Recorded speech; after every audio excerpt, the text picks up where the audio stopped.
So here I am looking at Wing Leader, Supremacy 1943 to 1945, a game designed by Lee Brimacombe Wood, a man who has made quite a reputation for himself with air combat games over the years, particularly with GMT publishers.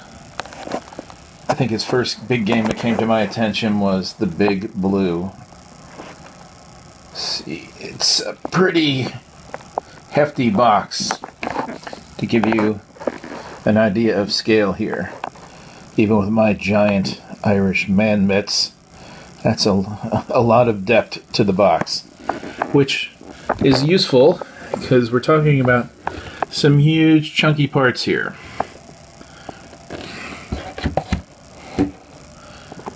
Okay, immediately, first impressions are very positive.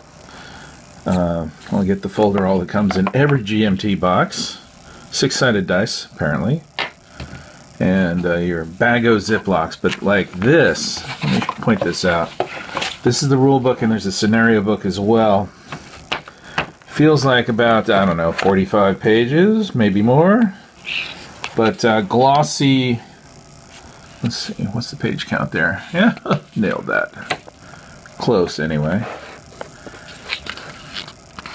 Yeah, well, alright, close enough. Like, there's a high quality of clay content to the print job, so it's got a nice glossy feel, very professionally done, nicely laid out. You can tell this isn't an unboxing per se because I have looked at it. Same basic game system as the first Wing Leader, which I picked up last year, and I profess to be something of a fan of. I like air combat games. I'm not going to go into the rules. That might be, I'm going to do a playthrough at a future date. That's going to involve some setup and probably more complex audio visuals than what I'm giving you right now. But anyway, there's the rule book. This is the scenario book. Thinner, maybe about 18 pages. A whole lot of small combat air combat scenarios in both theaters of war, with a multitude of nations engaged. Britain, America, Germany, Italy, obviously. Actually, Italy's not so obvious. People tend to forget that they had an air force, but they had a very good one. Just somewhat antiquated planes compared to the Allies at that stage. And obviously,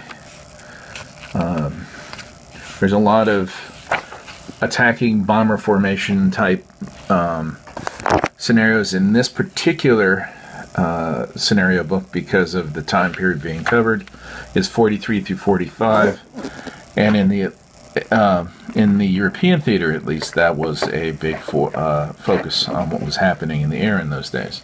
That and ground attack. There are well, let's see, five of these cheat sheet style cardstock chart assistant, game assistance cards. 2 of them appear to be duplicates, and 2 of them are wing displays, which is an organizational thing. Basically, organizing what forces will be in the air and how you group them together. This is your air battle display. I don't believe that's changed much since the other game. And here is the start of, I guess we call them the data cards. I like these a lot in terms of game production techniques. They're big and chunky. They remind me kind of like Panzer, also by GMT, well, the current version, the way they did the data cards in that. And you can see that a representative sample from the time period in question of all the access and minor powers as well, surprisingly. And this is an era when the Allied planes were starting to vastly improve. The P-51 is in play, which was justifiably the American Cadillac of the sky. That was starting to kick major butt in both theaters of war. And here are some, well, how many counter sheets have we got? 1, 2, 3, 4, 5, 6, 7, 8. If you want to count the data cards as counter sheets, which they're not really, like 10, 11, I don't know, something like that, counter sheets. These are your standard ones that are in most games, and these are all purely informational. Last thing we have, and it's very sturdy and very heavy for a map, is the actual game map of sorts. It's basically Big Blue Sky gridded out and set up to play this particular air combat system, which uses sort of a horizontal inclination on the counters, which I like a lot.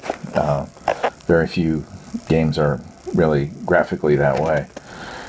Anyway, I'll probably be playing this week, and I will probably almost certainly post a run through of at least the introductory scenario, which looks like it's an escort the bomber kind of thing.